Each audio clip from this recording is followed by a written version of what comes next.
ఆచి chicken masala. Iran America మధ్య cease fire తో భారత స్టాక్ మార్కెట్లు సరికొత్త రికార్డులు సృష్టించాయి. ఇరాన్ అమెరికా మధ్య 2 వారాల పాటు కాల్పుల విరమణ ఒప్పందం కుదిరినట్లు వెలువడిన వార్తలతో ఇన్వెస్టర్లలో ఒక్కసారిగా ఉత్సాహం పెరిగింది. ట్రేడింగ్ ప్రారంభమైన కొద్దిసేపటికే సూచీలు భారీ లాభాల్లోకి వెళ్లాయి. ఇక ఈ రోజు మార్కెట్లో ఒకానొక దశలో సెన్సెక్స్ దాదాపు 2,900 పాయింట్లకు పైగా పెరిగి 77,600 మార్కును తాకింది. నిఫ్టీ దాదాపు 890 పాయింట్ల భారీ పెరుగుదలతో 24,000 మైలురాయిని అధిగమించింది. ఇక కేవలం ఒక్క రోజులోనే ఇన్వెస్టర్ల సంపద దాదాపు 17 లక్షల కోట్ల మేర పెరగటం గమనార్హం. అమెరికా అధ్యక్షులు డొనాల్డ్ ట్రంప్ ఇరాన్ మధ్య కుదిరిన 2 వారాల కాల్పుల విరమణ ఒప్పందం ఇన్వెస్టర్లలో యుద్ధ భయాలను తాత్కాలికంగా తొలగించింది. హర్ముజ్ జలసంధి గుండా రవాణాకు ఇరాన్ అంగీకరించడంతో అంతర్జాతీయ మార్కెట్లో బ్రెంట్ క్రూడ్ ఆయిల్ ధర భారీగా తగ్గింది. ఇది భారత్ లాంటి దేశాలకు భారీ ఊరట కలిగించే విషయం.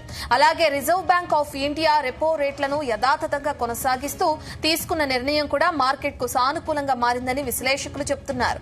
ఇక డాలర్ తో పోలిస్తే రూపాయి విలువ 50 పైసల మేర పెరిగి 92.56 వద్దకు చేరింది. ఇవన్నీ భారీ లాభాలకు కారణమయ్యాయని విశ్లేషకులు చెబుతున్నారు. ఇక ఈ రోజు మార్కెట్లో అదానీ గ్రూప్ షేర్లు 13% వరకు అటు లాభపడగా ఇండిగో, ఎల్ఎన్టీ, బజాజ్ ఫైనాన్స్, మహీంద్రా అండ్ మహీంద్రా షేర్లు భారీ లాభాలను ఆర్జించాయి.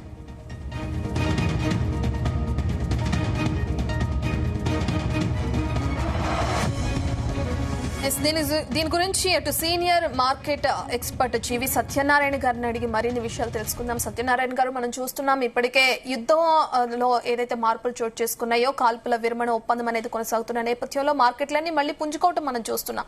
ఎలా చూడొచ్చంటారు దీన్ని? ఓకే, గుడ్ ఈవినింగ్ రత్న. మార్కెట్లు అయితే పాజిటివ్, రేపు కూడా పాజిటివ్.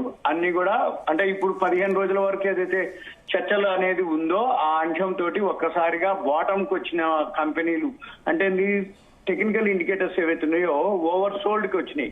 అంటే బాటమ్ కి రావడం జరిగింది, సపోర్ట్ తీసుకోవడం జరిగింది. ఒక్కసారిగా ఈ న్యూస్ తోటి 873.70 పాయింట్లు నిఫ్టీ పెరిగింది, 23,997 అంటే 24,000. బిఎస్సి సెన్సెక్స్ వచ్చి 2,946.32 పెరిగి 77,562లో క్లోజ్ అవడం జరిగింది. నిఫ్టీ 500 840 పాయింట్లు పెరిగింది. నిఫ్టీ బ్యాంక్ నిఫ్టీ కూడా ఈక్వల్ గా అంటే బిఎస్సి సెన్సెక్స్ కి ఈక్వల్ గా 2,987.66 పాయింట్లు పెరగడం జరిగింది. ఐటీ సెక్టార్ మాత్రము 162.46. ఎప్పుడైనా కానీ మార్కెట్లు పెరిగినప్పుడు ఏమైతుంది అంటే డాలరు అంటే రూపీ బలోపేతం అవుతుంది, డాలర్ వీక్ అవుతుంది. ఆటోమేటిక్ గా అప్పుడు ఐటీ సెక్టార్ వరకు కొంచెం వీక్ ఉంటుంది అన్నమాట. కానీ రేపటి నుంచి టీసీఎస్ సాఫ్ట్వేర్ కంపెనీ రిజల్ట్స్ వస్తాయి. దాన్ని బట్టి మళ్ళీ ఐటీ సెక్టార్ కూడా బాగా పెరిగే అవకాశాలు ఉంటాయి. ఇవాళ బ్యాంకు ఏదైతే వడ్డీ రేట్లు అనౌన్స్ చేయడం జరిగిందో ఆర్బీఐ వాళ్ళు న్యూట్రల్ ఉంచడం జరిగింది. బ్యాంక్ నిఫ్టీ కూడా బాగా పెరగడం జరిగింది. తర్వాత మిడ్ క్యాప్ కూడా 636 పాయింట్లు పెరిగింది. బిఎస్సి బ్యాంకు నిఫ్టీ వచ్చి 3,393.35 పెరిగింది. నిఫ్టీ 200 పెరిగింది. నిఫ్టీ 200 513 పాయింట్లు. నిఫ్టీ 100 వచ్చి 936.46. ఇలా ఒకటి కాదు, స్మాల్ క్యాప్, బిఎస్సి 500 అన్ని కూడా పెరగడం జరిగింది.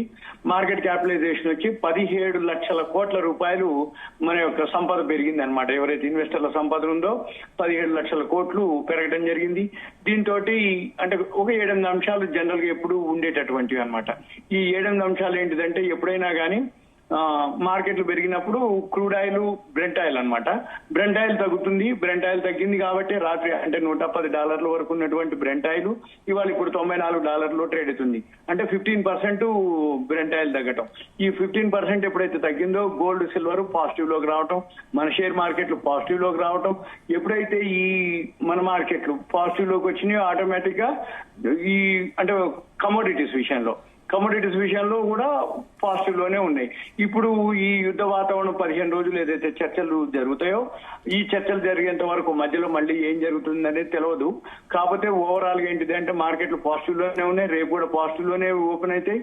ఈ 15 రోజుల వరకు అంటే ఎప్పుడైతే కానీ ఈ యుద్ధం ఆగిపోయిందో, ఈ హర్ముజ్ జలసంధి నుంచి రాకపోకలు జరుగుతుందో, బ్రెంట్ ఆయిల్ ధర తగ్గుతుందో, ఆటోమేటిక్ గా ఇన్ఫ్లేషన్ ఎవరైతే ఏ దేశపు కరెన్సీ ఉందో ఆ దేశపు కరెన్సీ స్ట్రాంగ్ అవుతుంది.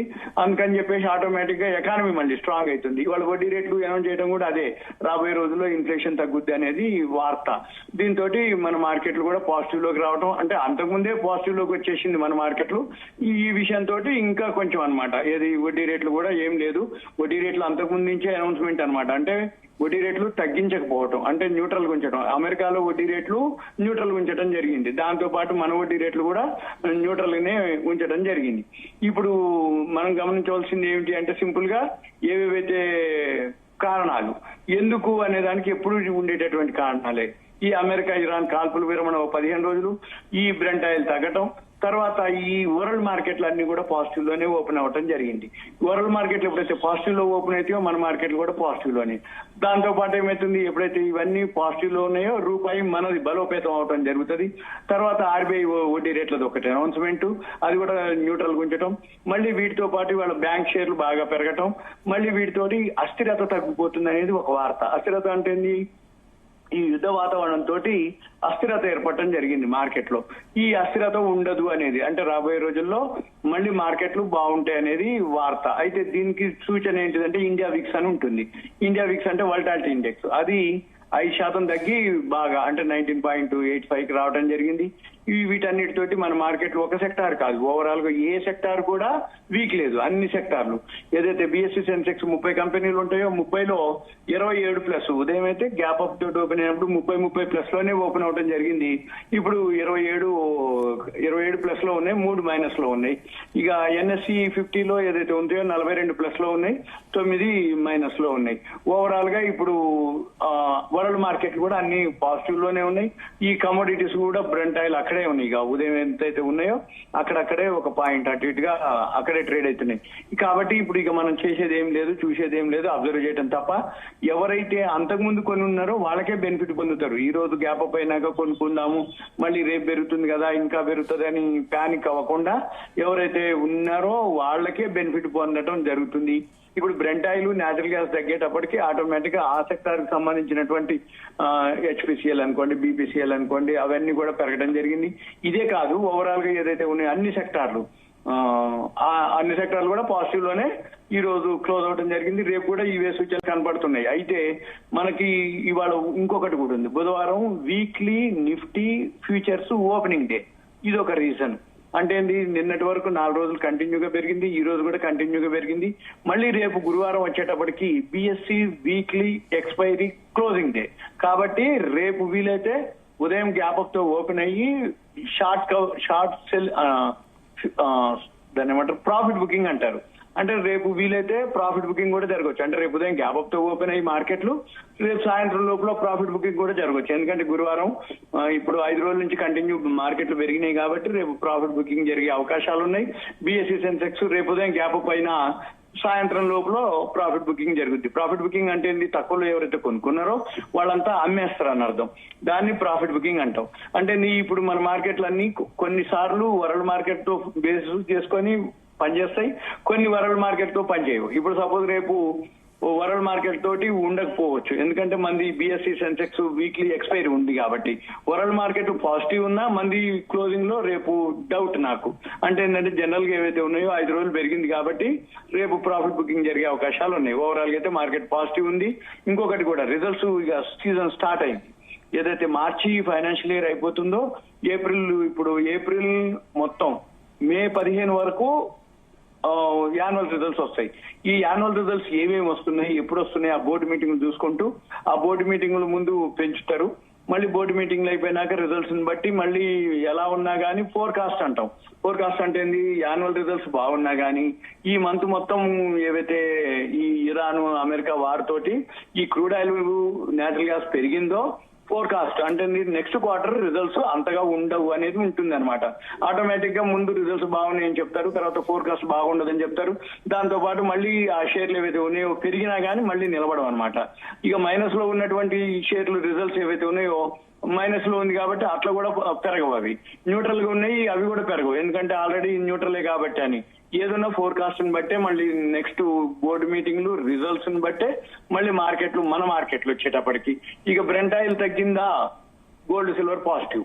అంతకుముందు ఎలా ఉండేదంటే మన మార్కెట్లు పెరిగినప్పుడు గోల్డ్ సిల్వర్ తగ్గేది. ఇప్పుడు అలా లేదు. బ్రెంట్ ఆయిల్ బేస్ చేసుకునే జరుగుతుంది. బ్రెంట్ ఆయిల్ ఓకే పాజిటివ్ ఉందా అంటే బ్రెంట్ ఆయిల్ పెరిగిందా gold silver negative, Brent oil తగ్గిందా గోల్డ్ సిల్వర్. అయితే మొన్నటి వరకు ఏంటిది అంటే ఒక 1 year నుంచి కూడా ఈ సుంకాలు టారిఫ్ల తోటి ఉండేది. ఆ సుంకాలు టారిఫ్లు ఉన్నప్పుడు జరిగేది ఏంటిది అంటే మన మార్కెట్లు పడేది, గోల్డ్ సిల్వర్ పెరిగేది, తెల్లారిపాటికి బాగా పెరగడం జరిగేది. ఇప్పుడు అలా ఉండదు, మళ్ళీ అంటే రివర్స్ అయింది అనమాట. ఇప్పుడు గోల్డ్ సిల్వర్ మీద ఎఫెక్ట్ ఏముండదు. సింపుల్ గా ఈ బ్రెంట్ ఆయిల్, నేచురల్ గ్యాస్, ఈ యుద్ధ వాతావరణం, ఇరాను, ఈ చర్చలు కూడా ఒక 10 అంశాలు ఉన్నాయి. ఆ చర్చల్ని బట్టి వాళ్ళు ఏం చేస్తారు అనే దాన్ని బట్టే మళ్ళీ మన మార్కెట్లు కూడా ఉంటుంది ఏ రోజుకి ఆ రోజు. ఇప్పుడైతే ఒక 15 రోజులైతే ఇబ్బంది లేకుండా ఉండొచ్చు. అయితే ఈ మధ్యలో మళ్ళీ 10వ తారీఖు ఉంది అనమాట వాళ్ళ మీటింగు. ఆ 10వ తారీఖు నాడు మనం మీటింగ్ ని బట్టి మళ్ళీ ఏం జరుగుతుంది. ఈ లోపల మళ్ళీ శని ఆదివారం వస్తుంది. శని ఆదివారం మళ్ళీ మార్కెట్లు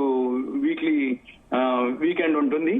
వీకెండ్ తర్వాత మళ్ళీ మన మార్కెట్లు ఏం జరుగుతుంది అనేది రోజు రోజు అబ్జర్వ్ చేయాలి. అయితే ఇంట్రాడే చేసే వాళ్ళకి ఏం కాదు, ఎందుకంటే మార్నింగ్ నుంచి ఈవినింగ్ వరకు ఏదో ఒక టైంలో వాళ్ళకి ఆపర్చునిటీలు ఇస్తాయి.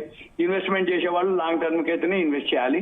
వాళ్ళు ఏదైతే 10 సూత్రాలు ఉన్నాయో ఆ ప్రతిపాదన, ఆ 10 సూత్రాలు ఏవైతే ఉన్నాయో దాన్ని బట్టే అంటే ఉదాహరణకి వాళ్ళు 10 సూత్రాలు ఏమిటంటే అహింస పట్ల నిబద్ధత, అంటే ఇరాన్ వాళ్ళు పెట్టినటువంటి నిబంధనలు, ఈ హర్ముజ్ జలసంధి పైన ఇరాన్ నియంత్రణ ఉండాలి అనేది, ఇరాన్ యురేనియం ఈ సుసంపన్నత కార్యక్రమాన్ని అంగీకరించాలనేది, అంటే యురేనియం గురించి.